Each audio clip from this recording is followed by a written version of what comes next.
हमारे चैनल को सब्सक्राइब करें, बेल आइकन ज़रूर दबाएं। नमस्कार दोस्तों, भगवत गीता का अध्याय 8 अक्षर ब्रह्म योग। भगवान अर्जुन ने कहा, हे पुरुषोत्तम, वह ब्रह्मा क्या है, अध्यात्म क्या है, कर्म क्या है, अधिभूत नाम से कहा गया है और अधिदैव किसको कहते हैं। हे मधुसूदन, यहाँ अधियज्ञ कौन है और वह इस शरीर में कैसे है तथा युक्त चित्त वाले पुरुषों द्वारा अंत समय में आप किस प्रकार जानने में आते हैं। श्री भगवान ने कहा, परम अक्षर ब्रह्म है, अपना स्वरूप अर्थात जीवात्मा अध्यात्म नाम से कहा जाता है तथा भूतों के भाव को उत्पन्न करने वाला जो त्याग है वह कर्म है नाम से कहा गया है। उत्पत्ति विनाश धर्म वाले सब पदार्थ अधिभूत हैं। हिरण्यमय पुरुष, जिसको शास्त्रों में सूत्रात्मा, हिरण्यगर्भ, प्रजापति, ब्रह्म इत्यादि नामों से कहा गया है, अधिदेव हैं। और हे देहधारियों में श्रेष्ठ अर्जुन, इस शरीर में मैं वासुदेव ही अंतर्यामी रूप से अधियज्ञ हूँ। जो पुरुष अंतकाल में भी मुझको ही स्मरण करता हुआ शरीर को त्याग कर जाता है वह मेरे साक्षात स्वरूप को प्राप्त होता है, इसमें कुछ भी संशय नहीं है।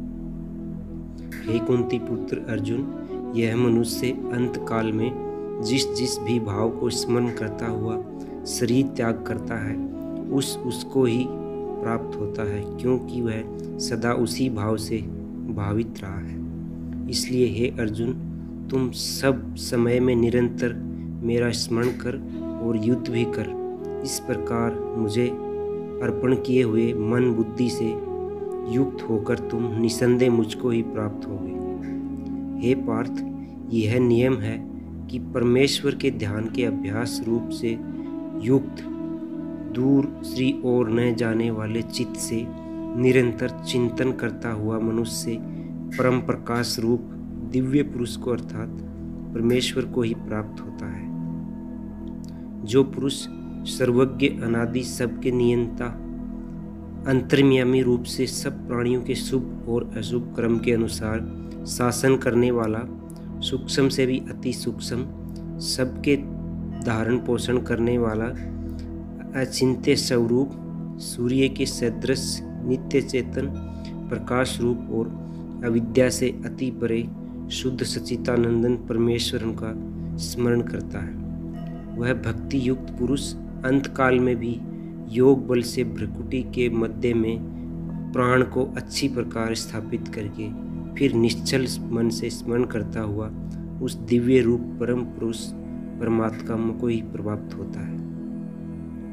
वेद के जानने वाले विद्वान जिस सच्चिदानंदन स्वरूप परम पद को अविनाश कहते हैं, आसक्ति रहित यत्नशील सन्यासी महात्मा जन जिसमें प्रवेश करते हैं और जिस परम पद को चाहने वाले ब्रह्मचारी लोग ब्रह्मचर्य का आचरण करते हैं, उस परम पद को मैं तेरे लिए संक्षेप में कहूँगा। सब इंद्रियों के द्वारों को रोककर तथा मन को विदेश में स्थिर करके फिर उस जीते हुए मन द्वारा प्राण को मस्तक में स्थापित करके परमात्मा संबंधी योग धारणा में स्थित होकर जो पुरुष ओम इस एक अक्षर रूप ब्रह्मा को उच्चारण करता हुआ और उसके अर्थ स्वरूप मुझ निर्गुण ब्रह्म का चिंतन करता हुआ शरीर को त्याग कर जाता है, वह पुरुष परम गति को प्राप्त होता है। भगवान कहते हैं, हे अर्जुन, जो पुरुष मुझ में अनन्य चित्त होकर सदा ही निरंतर मुझ पुरुषोत्तम को स्मरण करता है, उस नित्य निरंतर मुझ में युक्त हुए योगी के लिए मैं सुलभ हूँ, अर्थात उसे सहज ही प्राप्त हो जाता हूँ। परम सिद्धि को प्राप्त महात्मा जन मुझको प्राप्त होकर दुखों के घर एवं क्षण भंगुर पुनर्जन्म को नहीं प्राप्त होते। हे अर्जुन, ब्रह्मलोक पर्यंत सब लोग पुनरावर्ती हैं, परंतु हे कुंती पुत्र, मुझको प्राप्त होकर पुनर्जन्म नहीं होता, क्योंकि मैं कालातीत हूँ और ये सब ब्रह्म आदि के लोक काल द्वारा सीमित होने से अनित्य है। ब्रह्मा का जो एक दिन है उसको 1000 चतुर्युगी तक की अवधि वाला और रात्रि को भी 1000 चतुर्युगी तक की अवधि वाला जो पुरुष तत्व से जानते हैं वे योगी जन काल के तत्व को जानने वाले हैं। संपूर्ण चराचर भूतगण ब्रह्म के दिन के प्रवेश काल में अव्यक्त से अर्थात ब्रह्मा के सूक्ष्म शरीर से उत्पन्न होते हैं और ब्रह्मा की रात्रि के प्रवेश काल में उस अव्यक्त नामक ब्रह्मा के सूक्ष्म शरीर में ही लीन हो जाते हैं। हे पार्थ, वही है भूत समुदाय उत्पन्न होकर प्रकृति वश में हुआ रात्रि के प्रवेश काल में लीन होता है और दिन के प्रवेश काल में फिर उत्पन्न होता है। उस अव्यक्त से भी अति परे दूसरा अर्थात विलक्षण जो सनातन अव्यक्त भाव है वह परम दिव्य पुरुष सब भूतों के नष्ट होने पर भी नष्ट नहीं होता। जो अव्यक्त अक्षर इस नाम से कहा गया है उसी अक्षर नामक अव्यक्त भाव को परम गति कहते हैं तथा जिस सनातन अव्यक्त भाव को प्राप्त होकर मनुष्य वापस नहीं आते वह मेरा परम धाम है। हे पार्थ, जिस परमात्मा के अंतर्गत सर्वभूत है और जिस सच्चिदानंदन परमात्मा से यह संपूर्ण जगत परिपूर्ण है वह सनातन अव्यक्त पुरुष तो अनन्य भक्ति से ही प्राप्त होने योग्य है।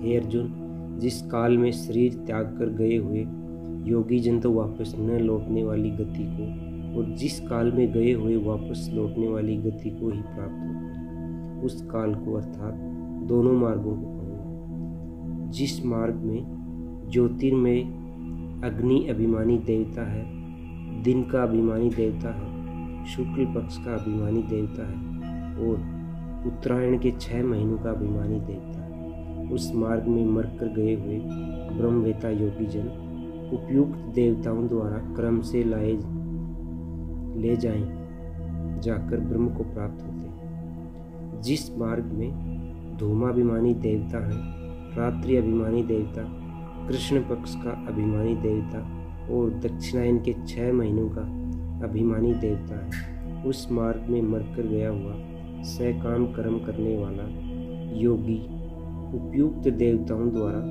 कर्म से ले गया हुआ चंद्रमा की ज्योत को प्राप्त होकर स्वर्ग में अपने शुभ कर्मों का फल भोग कर वापस आता है।